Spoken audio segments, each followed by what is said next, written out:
The Investigator's Toolbox is here. Are you a licensed investigator, an investigative or security professional? How would you like to gain work-based skills, be more productive, and grow your business? Well, welcome to the investigatorstoolbox.com.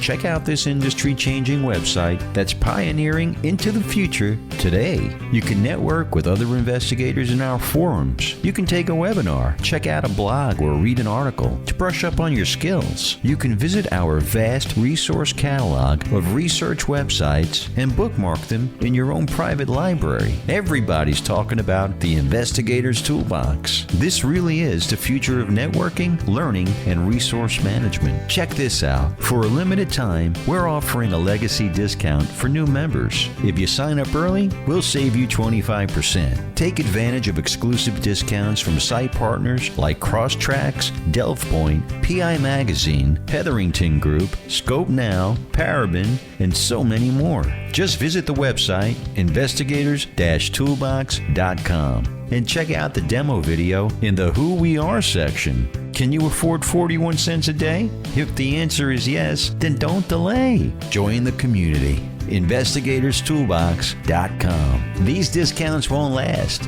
That's www.investigators-toolbox.com. Welcome to this week's episode. Today's guest is longtime investigator John Lajoie. John has over 31 years of experience running his business in Massachusetts. John is also the National Director of NALI, the National Association of Legal Investigators. John has started his second term and has some great things in store this next year for all NALI members. Let's join the guys and see what it takes to become a NALI member and how it can help your business. We want to give a special welcome to IDI Core, our newest sponsor. We'll hear more from them at the break. Now please welcome John Lajoie and your host, private investigator Matt Spare. And welcome everybody to this week's episode of PI Perspectives. I am really excited this week with our guest. We are talking to John Lajoie, the director of NALI, the National Association of Legal Investigators. John, I want to welcome you to the program. How are you? Hey, I'm great, Matt. Thank you for having me. It certainly is an honor and a pleasure to be on PI Perspectives and speak to your audience tonight. So I'm excited about that. I'm ready to talk about NALI and the PI world. So shoot away. Let's go. Okay, so let's talk a little bit about your background, because you've been doing this for quite some time. I believe you're on your 31st year. Is that correct? I was licensed in 1989 in Massachusetts. I'm home-based in central Massachusetts, and that's when I obtained my license. I was an insurance litigation investigator prior to that, so I was in the insurance business. Prior to that, I was in the United States Air Force. Oh, thank you for serving. Thank you very much. 6 years. Did a couple of years overseas, got out of the military, got my bachelor's degree, and set out to join the business world, and ended up in an insurance company that showed me the ropes. And from there, it was kind of a long 5 years there, but I learned a lot, and they taught me how to investigate. And I hooked up with a criminal defense attorney while I was there, because he was doing a criminal case, so where the civil overlapped with the criminal. Right. And that happens, leaving the scene of a personal injury accident, for instance. Sure. You got a civil aspect of it and a criminal aspect. And I investigated the civil aspect of it for the insurance company, and he subpoenaed my file because he represented the defendant, who was our insured. Right. And he said, hey, you do a better job than most police officers. I'd like to have you come in and learn the ropes in criminal defense. Right. So I did do that with permission from the insurance company. And when he had me in, my first criminal case, you're not going to believe this, and maybe your listeners won't, was an actual homicide investigation. So, Wow. So that was my first criminal case. And I can say now I've done at least a couple of hundred homicide investigations for the defense. Wow. And if you can do those, you can do most anything, because they're the toughest. They are definitely the toughest. Then I formed my business, which is Lajoie Investigations.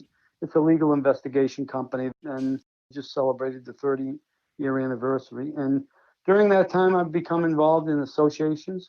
I've joined many associations. I've become involved in association positions of leadership, both on a local, statewide, and a national level. Of course, Right. with NALI being, my love, what a privilege and honor it is to serve, and to serve legal investigators and private investigators all over the world. So I'm blessed. What was the drive? When did you get that aha moment to say, like, okay, I'm going to start my own business and I can do this on my own? What do you think really pushed you to do that?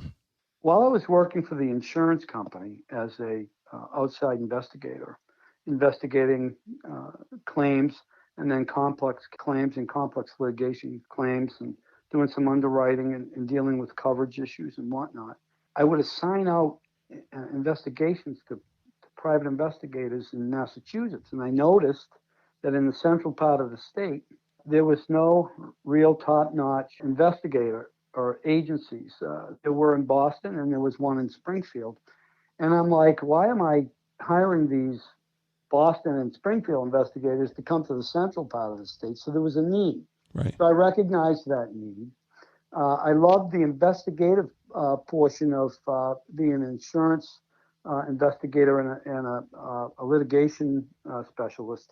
But I was settling claims also, negotiating with attorneys, pricing cases up on injuries or deaths, doing complex all-line casualty claims handling. So I love the investigative part of it much better. So Right. bang, the light bulb went off in my head at about the fourth year at the largest insurer in Massachusetts, and still the largest insurer, Commerce Insurance Company, which is bought out by Mopfre.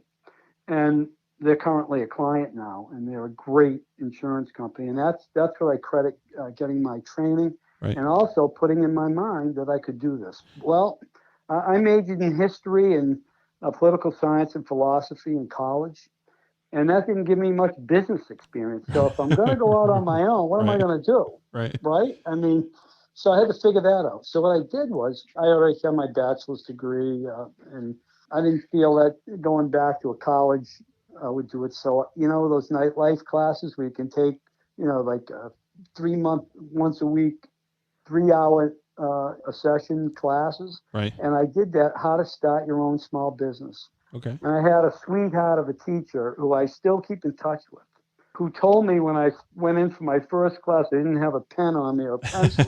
A slacker. And I asked her, she goes, you know what? People that don't have pens and pencils, all right, they're doomed for failure. Loser. And Nice. I keep reminding her of what she said to me, and she has me speak at her classes now. So anyway, she taught me the ropes.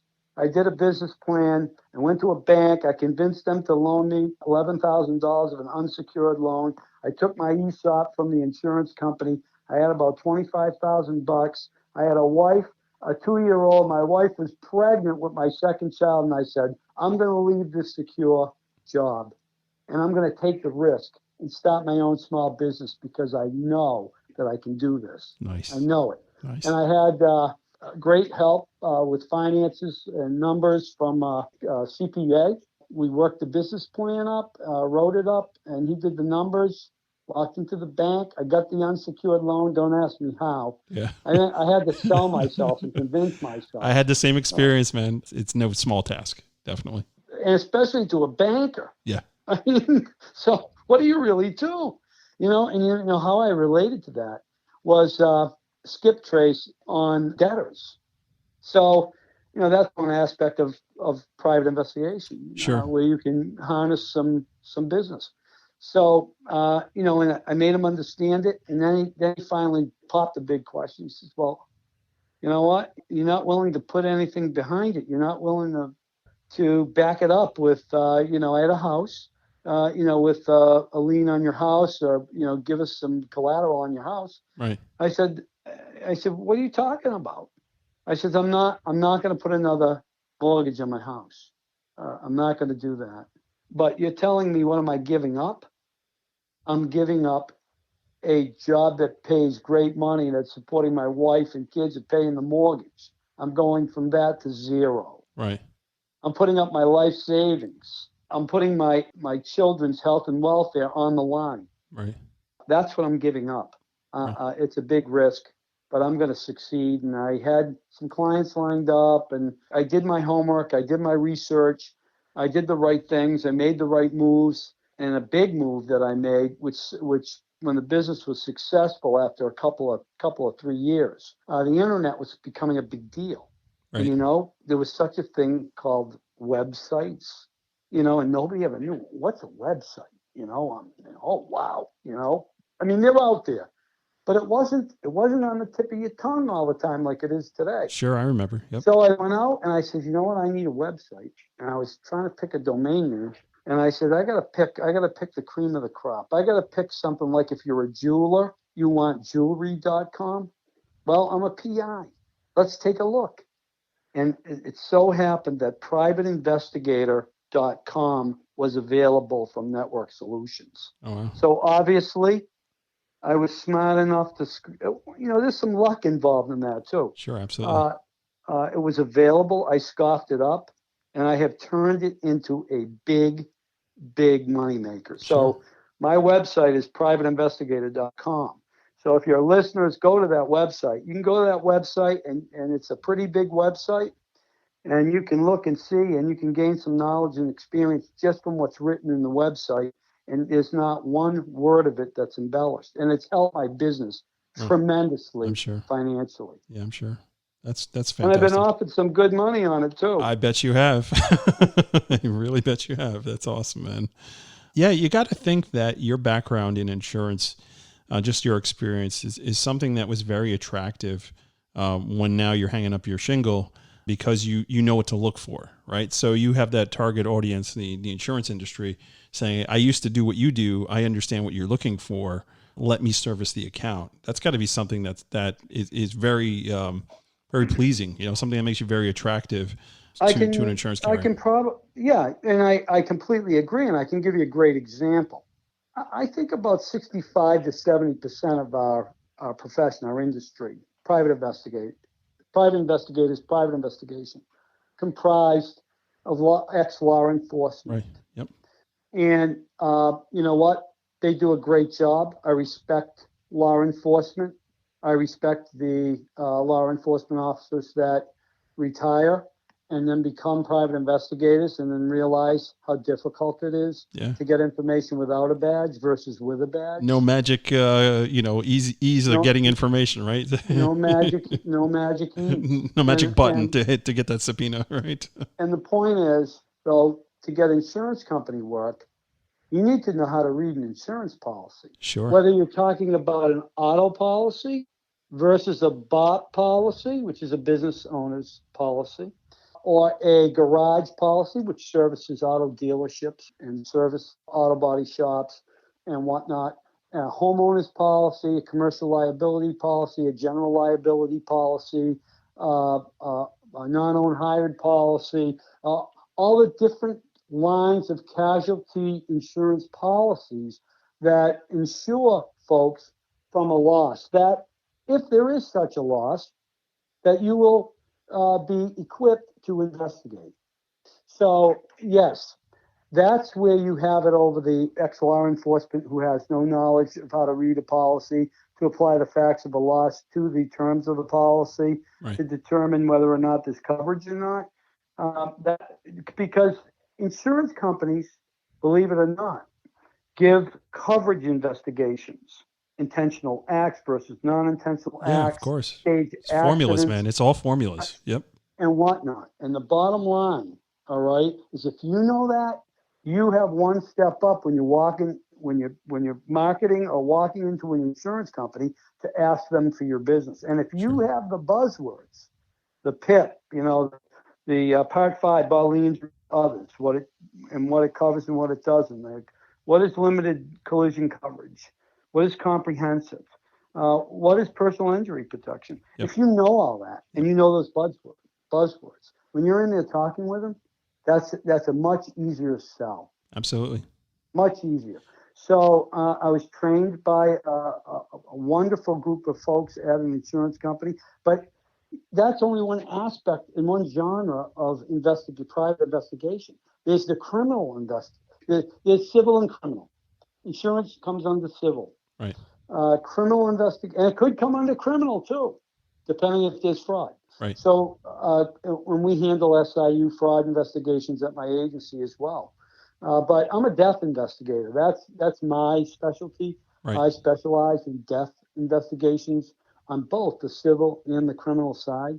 Right. And usually, if there's a death in central Massachusetts and it's above the fold stuff, it usually ends up on my desk, Right. one way or the other, either from a plaintiff side or from insurance defense side, or a defendant that's been arrested for a homicide, be it a motor vehicle homicide or a murder one. Great. So I mean, I think those are the differences, Yep. and they, if you can certainly sell yourself because of your past knowledge and your experience, and you become educated and intelligent in that word speak, you can certainly sell yourself a lot better to the client, to the target market, or the client that you're seeking to obtain. Right.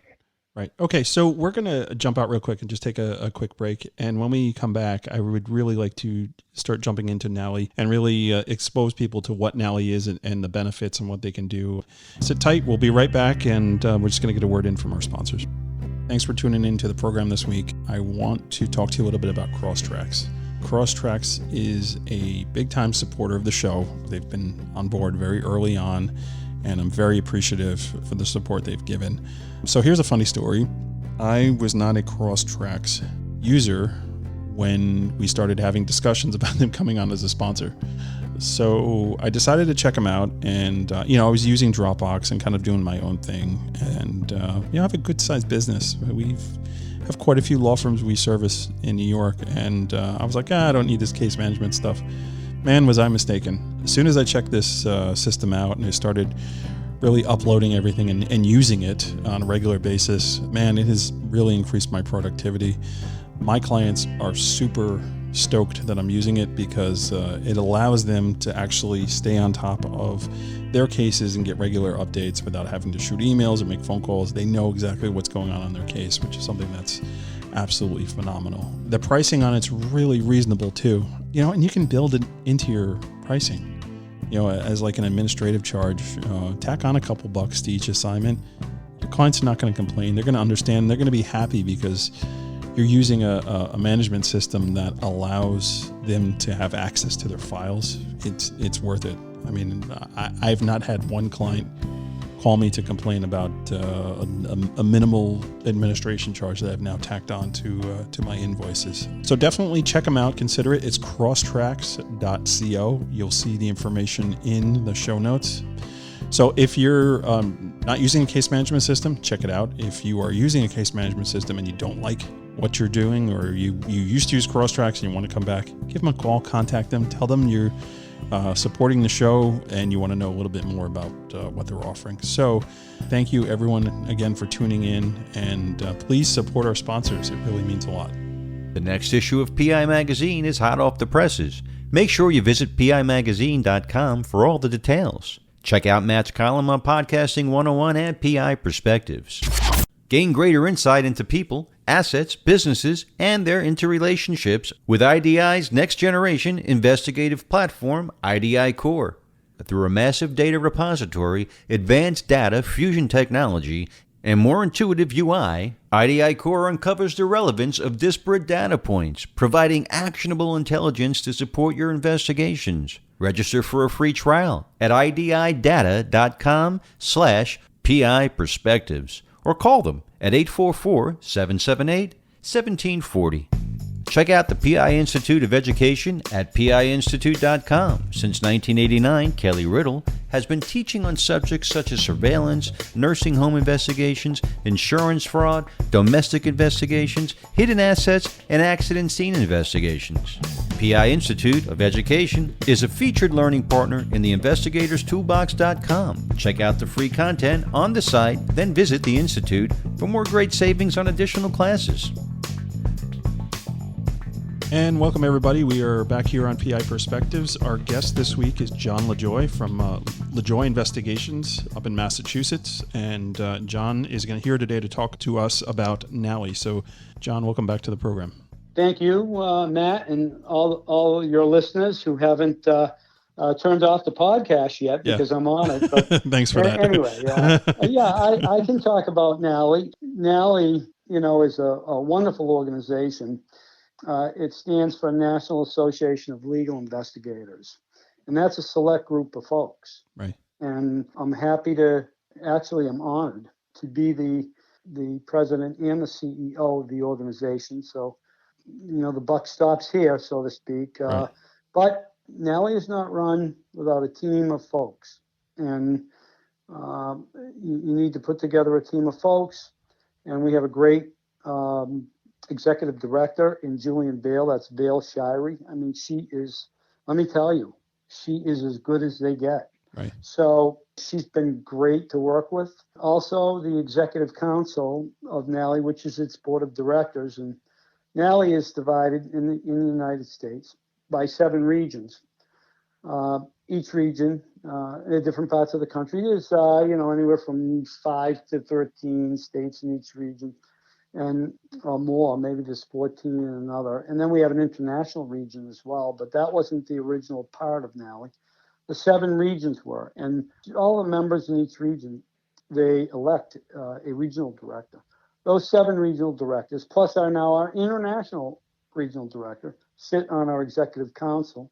Okay. I'm the chairman of the board and the chair of the executive council. And there's 2 other national officers besides myself, an assistant national director and a national secretary. That's what governs NALI.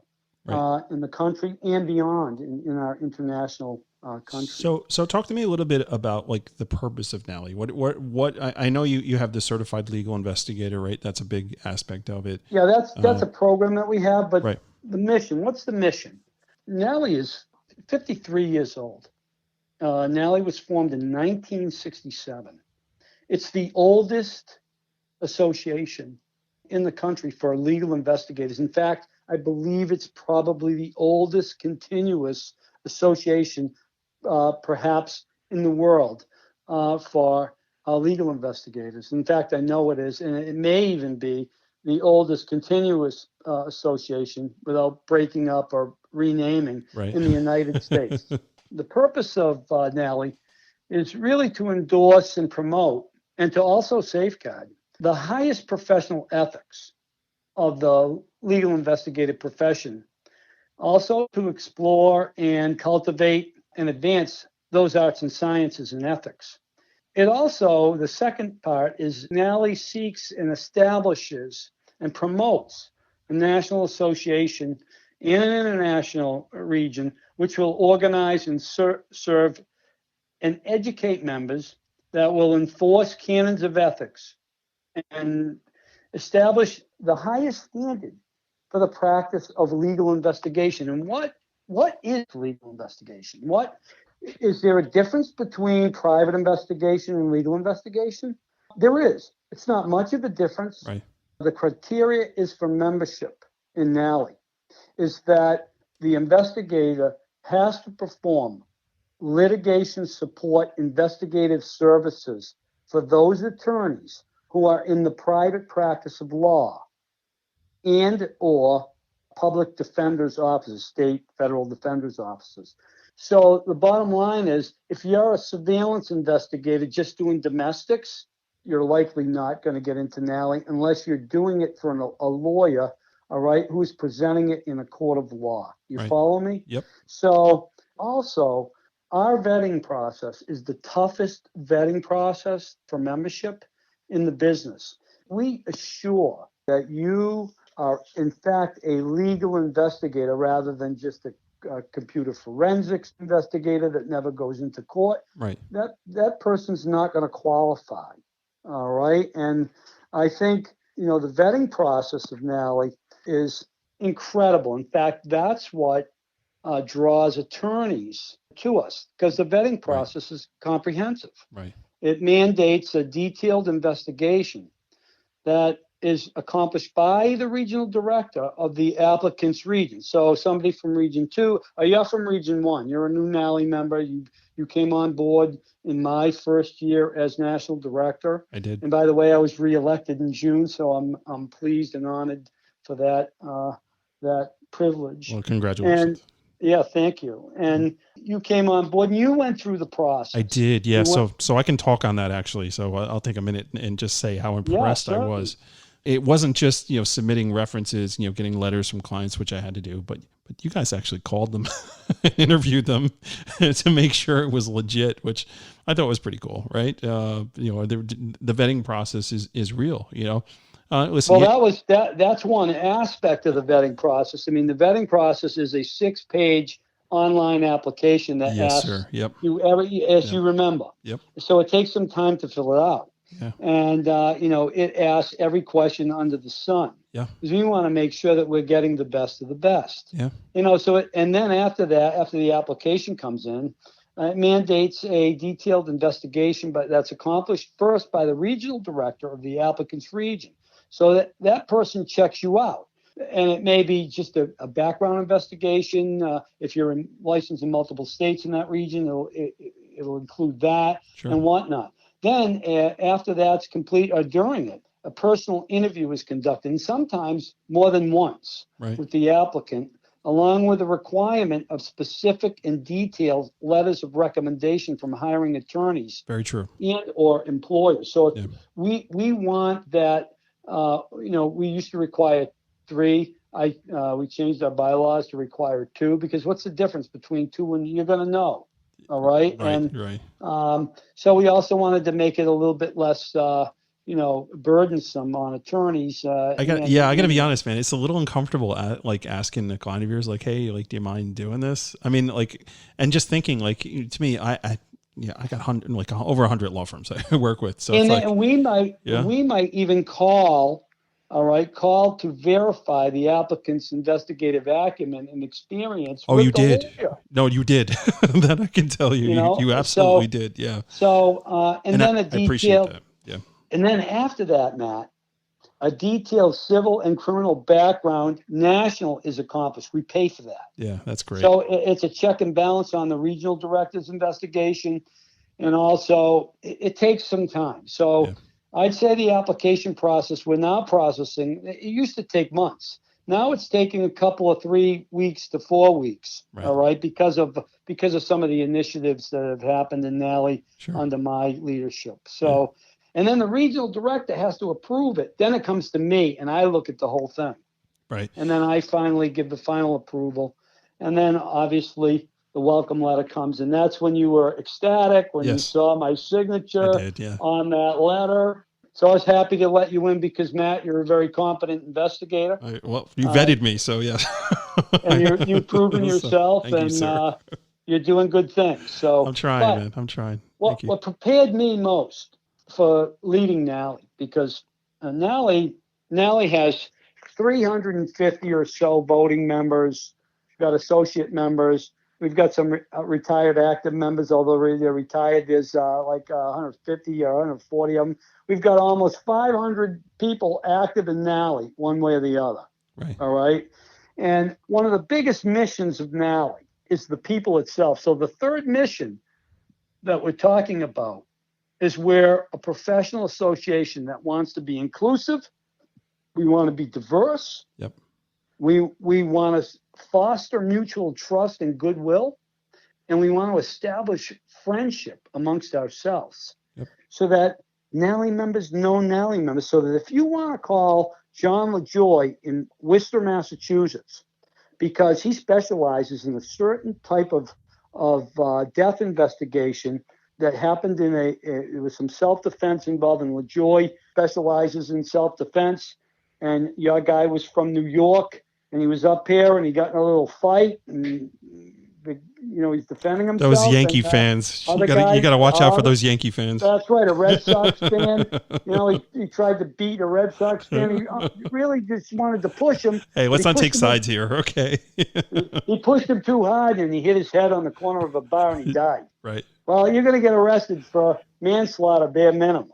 Right. And but that Matthew Spare, who's that lawyer whose family goes to your client, and he calls you, and I need somebody in Worcester, Massachusetts, and you're going to know that, hey, John Lajoie's the guy I want to call. Yeah. Or if I want to have an excellent criminal defense investigation done on a federal case in Denver, Colorado, you know that you can call Ellis Armistead and you're going to get a top-notch investigation. You want to be in Fort Lauderdale, you can call Rory McMahon. Right.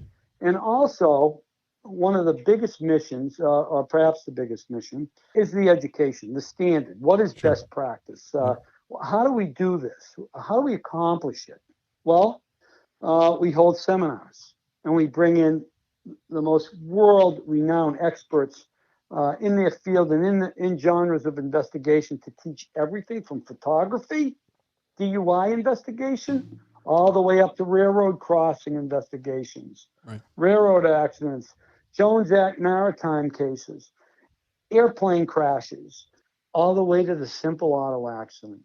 And on the criminal defense side, everything from a simple trespass to rape, armed robbery, murder investigation on behalf of defendants who have been arrested, some wrongly accused. And that has been borne out by some of our friends and NALI members who took part in Innocence Project investigations to bring folks who had confessed to murders. A great nonprofit. Really. And they were and they were the Innocence Project, and they were proven, all right, that they didn't do the deed through DNA evidence and other hard investigation done by the Innocence Project. So, NALI members have been involved in that. But the bottom line is we conduct these seminars twice a year, and unfortunately, COVID killed Toronto, man. I was looking forward to Toronto. I really wanted to go up. But it was unfortunate, man.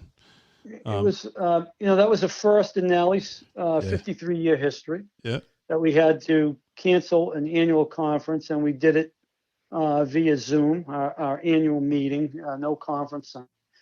I'm not so sure how I feel about conferencing, digitally. Right. I think online education classes that has, been edited and been vetted and proven, maybe offers a little bit more for investigators than unproven digital conferencing right now when people are just trying, starting it up. And that's not to say it can't be done great. Yeah. All right. I'm just saying that I think if somebody's looking for CEUs for either licensing accreditation or for your certifications, whether you're a certified legal investigator or CLI, which is NALI certification, by the way, it is the oldest and the most prestigious certification in the profession. There's no question about it. Very hard to achieve, too, by the way.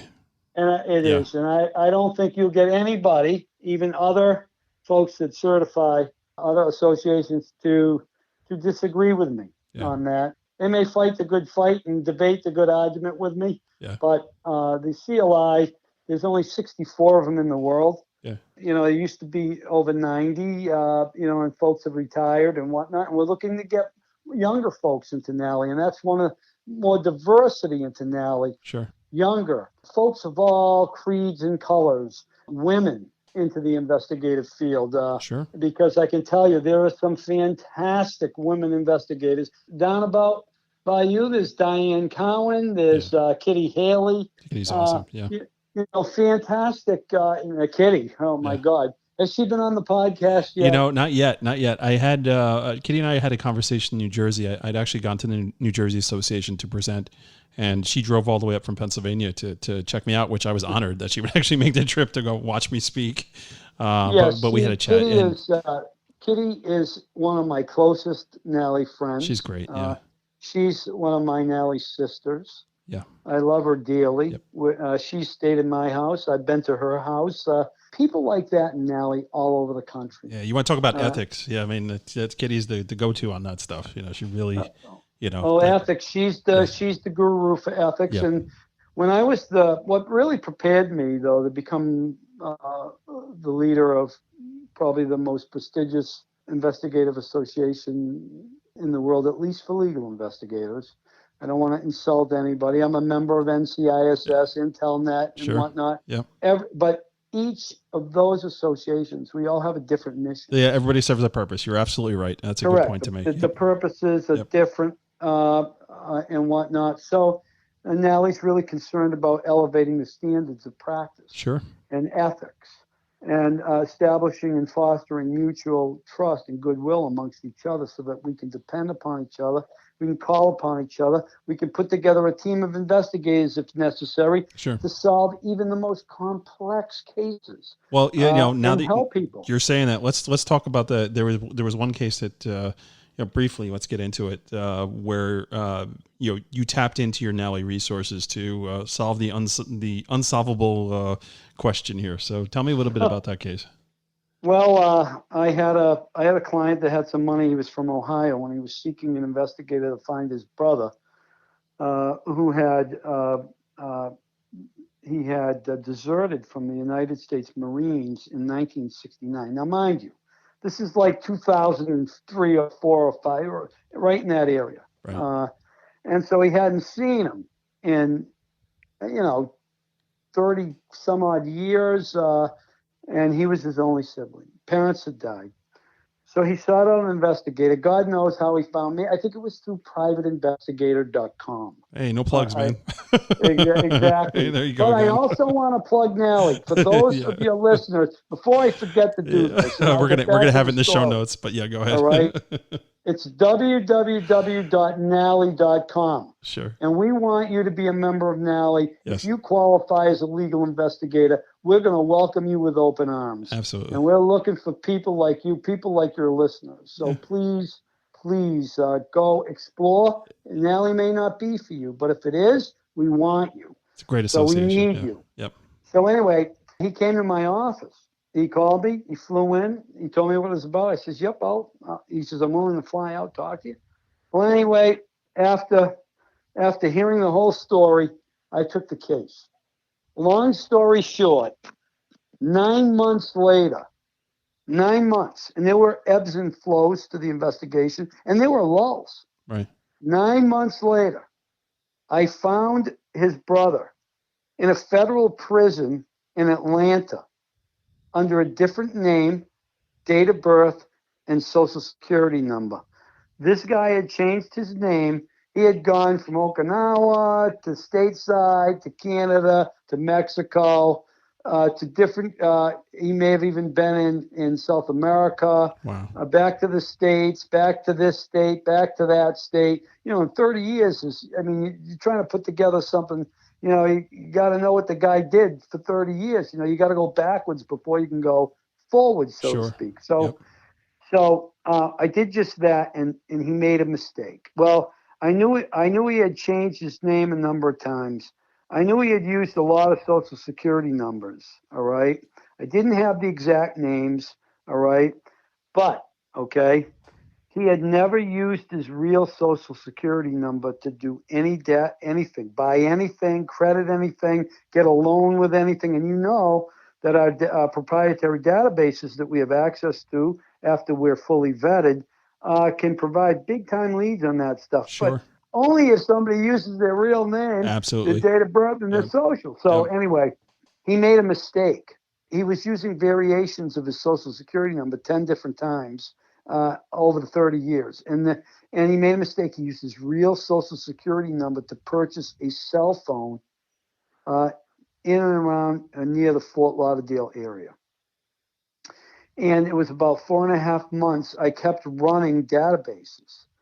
And all of a sudden, there was a lull for a couple of months where the investigation was stale. It popped. Bang. Oh, my God, I got an address in Florida. Right. This address turned out to be a hotel in the Fort Lauderdale area. Well, I need people to check that out. I'm not just going to get on a plane and fly down. Right. So who do I call?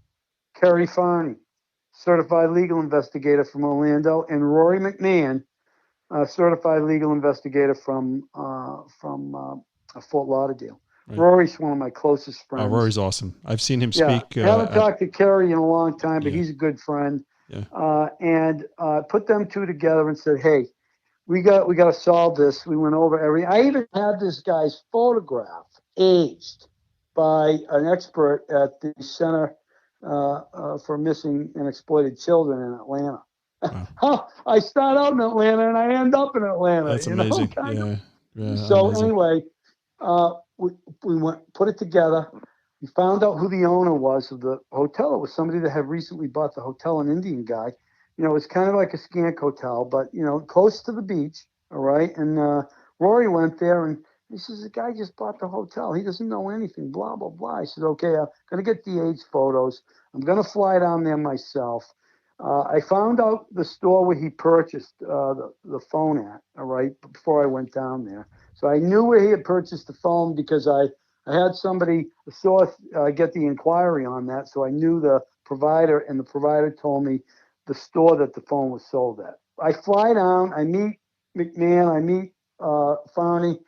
These are NALI members now and CLIs. And we ended up putting Dave Wasser from Miami on it because Miami came into the fray. But and he was an NALI member, Right. and a CLI. So we got 4 CLIs, all right, that are going to work this case. So we get down to the hotel, talk to the Indian guy again. Now we're scouring by the beach and the boardwalks under the beach, showing these pictures. And one guy says, "Yeah, I've seen that guy." And I had 6 different pictures: beard, facial hair, no facial hair, short hair, long hair, you know, the works. And he goes, "Yeah, I've seen that guy around the hotel. And, you know, yeah, that guy, but he hasn't been here for a while." I said, "How long?" He said, "Like 4 or 5 months." I found out the Indian guy had bought the place like 3 months ago. I said, "You know what? I want to talk to the former owner." So we tracked down the former owner. All right. We call him. Me, Farney, and McMahon. We call up Dave Wasser because there was a problem. There might have been a problem because somebody said, all right, that I think the same guy or another guy said, you know, that guy might have robbed a bank down in Miami. Nice. All right. So we're Small like, problem. oh my God. All right. So yeah. So now, well, we got Wasser involved. So I get Wasser up there. So now we all go to see the former, I think I called the former owner first. And I said, "Hey, do you remember this guy who was hanging out about this time? He had a room at your place. I think the room, it was in the back of the hotel because we had gathered up enough information. And I think they gave the room number to the store. We had gone to the store. We had saw the room number. All right. I said, the guy by the, I think his name was Bob. All right. But no last name on this. Okay. A fake last name. All right. So he goes, yeah, there is a guy. There is a guy. I said, we want to show you some pictures. Can we meet you? So he says, yeah, come and meet me over at my house. So we went and met him at his house. I showed him a picture. He goes, wait a minute. He goes into his house. He brings out a huge box and he pulls out an identification. And he holds with a photo ID. He holds a photo ID directly against the age photograph, no hair, short hair. And lo and behold, it was like a spitting image. And I looked at the Shout guy. out to Atlanta. I looked at the guy and I said, What? And this guy, Wow. let's just say it was John Smith on the ID. That's not his real name. Right. But it was John Smith with the hotel address on it and whatnot. Oh. And I said, hey, you said the guy might have robbed, somebody said the guy might have robbed the bank. He goes, not only did this guy rob a bank, he had to get out of the hotel quick. He didn't take any of his stuff. That's why I have it. Right. All right. He says he was being pursued by the feds. He robbed about 9 banks. One right up in this town. I can't remember the name of the town, but it was like 20 miles north of Lauderdale. And he knew he robbed that bank. So we went up to the town police. There's a Wasser come in because he's ex-law enforcement. He knew everybody. Yep. I mean, Farney was, but Wasser knew the buzzwords and lingo, all right? And he gets a police report, and we get a name. We get a name. We get a date of birth. We get a social. Now, I know this guy is using variations of his social, and lo and behold, there was a variation of the social on the police report. We knew what court. He finally had been nabbed in Miami, and thank God it was the Miami federal court. All right, so Wasser was really helpful there. All right, so we get in, we pull the file, and there was a pre-sentencing investigation. That's what the feds do before they sentence somebody to jail. Right. To get a handle on, how long they're going to sentence them for the bank robberies. There's like 9 or 10 of them. in there, it says your background. I mean, it's like a 50 or 60-page investigation Right. that the feds do. His background. It was all where he came from. Czechoslovakia, his mother, the same name, his mother, father. I go, this is our guy. Where in the hell is he? Right. Well, we had to track him down in the federal prison system.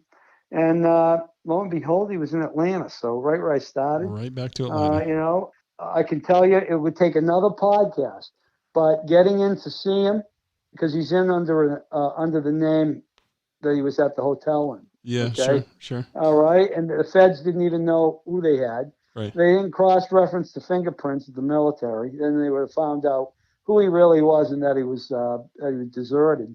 Right. And so we couldn't risk anybody finding that out, because a desertion can cause a lot of time in prison. Right. So bottom line is I did get in to see him with an attorney, and I did get to talk to him through a glass, through a phone. But, they're recording everything, so you can't trust it. So I talked to him by writing. And when I said to him, I know you're blank, through the window with the lawyer there, because it was a lawyer visit. That's how we got in. He fell off his rolling chair onto the floor. Wow. And then he had a pencil, and he started writing, how did you find me? Yeah, that's awesome. Blah, blah, blah. I said, Yeah. I think your brother hired us. And, that's a great story. And then we had to figure out how to get him in. So, it was a whole, but articles have been written about that. I've spoken about it. I've given seminars on that locate investigation. And there are people out there that would tell you that was probably the most difficult private locate investigations that anybody in our profession has ever accomplished. And it can't be done alone. You can't do things yourself. Well, and that's why we bring it back here, right? So it's the resources from NALI that you tapped into, all those folks that that you wouldn't know these people if you were just, John Lajoie from Boston or up in Massachusetts, right? You wouldn't know these guys. If you're going to depend upon your state association for business, think again. Right. Now, in rare cases and in some cases, maybe. But the referrals of getting known in NALI, being liked, knowing that you're a person of competence, somebody has something in your area, they're calling you. Yeah. And these aren't $200, $300, $400 investigations. No, this is meaty stuff. Yeah. This is big dollar stuff. Right. And, if you want to join in that circle and be known as a very competent investigator, NALI can teach you from the inception of when you get your license. We'll bring you. We will guide you. We will help you. We will teach you. NALI is an association of very competent professional legal investigators. Yeah, and we haven't even talked about the listserv, which is an amazing listserv. Amazing listserv. I mean, just amazing. What are the benefits of NALI? Yeah. I mean, those. I suppose, those are the things that draw people. Sure. NALI charges $175, and that's pretty cheap. That's a bargain per year for the many benefits of membership. And I've spoken about the value of membership to you and how it can bring referrals and how you can be taught and how you can become certified through our CLI program, which is a benefit to members because you charged a lesser fee than a non-member. Hey, NALI doesn't discriminate. You want to take the CLI exam and you're not a member of NALI? Come on. We want you. Right. We allow non-members to take the CLI exam. We care about your competence. Sure. We want to elevate you to be the best that you can be. Not that you're better than anybody else, but that you're more knowledgeable in your area of specialty. Sure. That you are a legal investigator that can be counted upon to conduct the most complex of investigations. Yeah, no, there's meat in that. There's definitely importance there. The listserv is another benefit. That listserv, all members of NALI are on a listserv. It's a very professional listserv. It is. No joking, no flaming, no nothing. It's good stuff. It is for if you have help, or you have a question, and you need help, you'll get the answer from a number of different people within minutes, within seconds. Yeah. And that's how we help each other. And our specialized member directory is available to the public, and it's often used by lawyers and employees who are seeking skilled legal investigators Sure. in specific or different geographical location or a specific discipline of investigation.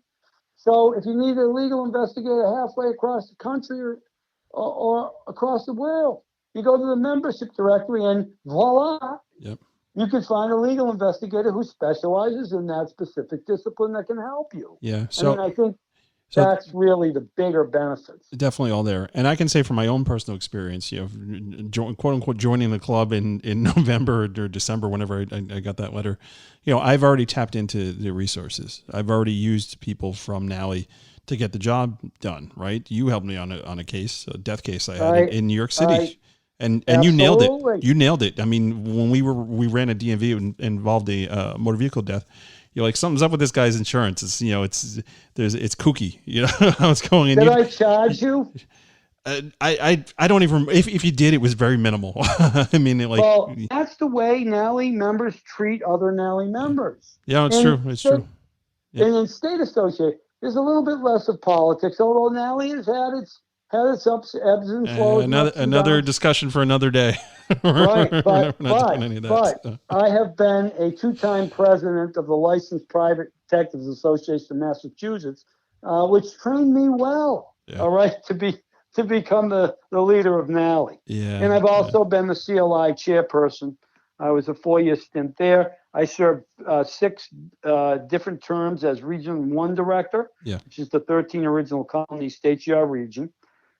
So I have been well trained, and I have been well suited to step into this position. Yeah. And we have done some wonderful things. NALI Publications, the Legal Investigator, which comes out and is published 2 times a year, and you saw the results of our evergreen issue of the Discover NALI, the Legal Investigator, which was printed, and it was the first one that has been printed in 10 years.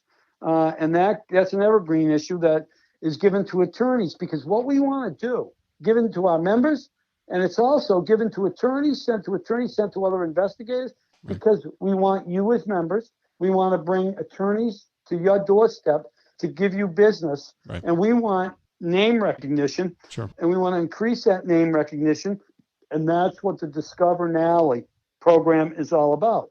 I'm the one that birthed the idea of the Discover NALI initiative, something that popped into my brain like 4 or 5 months before I even announced I was going to run for president or national director.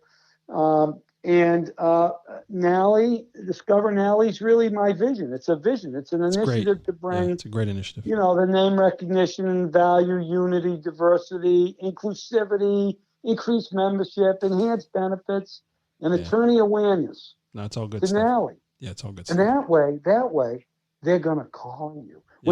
When they need an investigator, they're going to go to www.nali.com. They're going to go to the online membership directory, and they're going to find an investigator, all right, in Orlando, Florida. They're going to find one in Garland, Texas. So they're going to find one in Boise, Idaho, or in Long Beach, California, or Portland, Oregon, or they're going to find one in Canada. They're going to find one in Asia. They're going to find one in the United Kingdom that can assist and help them get the job done for their client. Sure. What we do is we help people. No, you do. It's a great organization, man. And I, just being new to the association, just going out to the events and all that, like I love it. I love being a part of it. I'm a big fan, and I look forward to many, many more events and seeing people in person again at some point. We're going to wind down here, John. I really appreciate your time. This was great. That story is amazing. I got to tell you, though, one thing. I also am an author. I got a couple of books. Oh, yeah. Trials and Tribulations of a Real Life Private Eye, right? That's the book. That's the book that you can laugh, you can read, you can laugh, and it's a true story. And we'll put a link in the show notes. Trials and Tribulations of a Real Life PI. And what it does is dispels the myths and tells the reality about our profession in a memoir and also an exemplar style. So, it's funny. Kitty Haley loved it. She laughed throughout it Kitty approved. and whatnot. And you can also go to privateinvestigator.com and check that out. Yeah, but and please do. I'd rather have everybody go to NALI.com. Yep. Because thank you for letting me speak about the association that I so love. It's a great one. And that I'm going to lead for another year. So listen, we're going to end here. And I want to personally actually thank you for your dedication to this industry, John. Thank you as well. Yeah. Just setting the bar, the example. I know like the first time we got to meet in person was down in Tampa in January. And man, I was just blown away by your professionalism and just your passion for these codes of ethics and just having that higher standard. And it comes from leadership all the way down, right? So you've set the bar for doing that. And it just, from a guy that just coming in to seeing how things are done there, I was so impressed, and not just with you, but with everybody in NALI, everybody that was at that event. I mean, it's just like amazing. I was like Alice in Wonderland, just twirling around, and oh, this person does this, that person does that, like this does that. It takes a team. Yeah, it's so great, so great. You can't do it. You can't be successful. You cannot. You must muster support, and you must find a way, even if you disagree, to reasonably disagree, and then fight for what you really believe in. You need to come together as a team, and that's what's important, because I don't do this alone. So I'm very grateful for everybody that has helped me along the way. I'm grateful that you had me on the podcast. Yeah, thanks for coming on, man. It was. If there's any questions, I'd be happy to answer. Yeah, we're going to put all your contact information in the show notes. Obviously they know privateinvestigator.com and NALI.com and all that. So thank you so much. I appreciate it. Thank you everybody for tuning in. And we're going to have another episode this Thursday. Actually, we're going to continue our quick hits with Osmosis leading up to the conference. But John, again, thank you so much for joining us tonight. And we'll catch everybody on the next show. Take care, everyone. Thanks for checking out the show today. What an amazing story from John on how he used all his NALI connections to break his case. If you're doing legal investigations, you should really consider joining this prestigious association. We also want to thank Crosstracks, IDI Core, and the PI Institute for Education for sponsoring the show. Have you checked out investigatorstoolbox.com yet? Remember, it only takes 41 cents a day to unlock the future of investigations. Make an investment in your business and yourself today. The 25% legacy discount won't last long. Got a question or comment about the show? Email Matt at matthews@satellitepi.com. You can also find him on LinkedIn, Instagram, and Facebook. We want your feedback to bring you the best shows possible. Our next show is a quick hit segment with Nick Finberg. Check it out this Thursday. We'll be back on Monday with another regular show featuring cyber fraud specialist Matthew Christensen. Stay safe out there, everyone.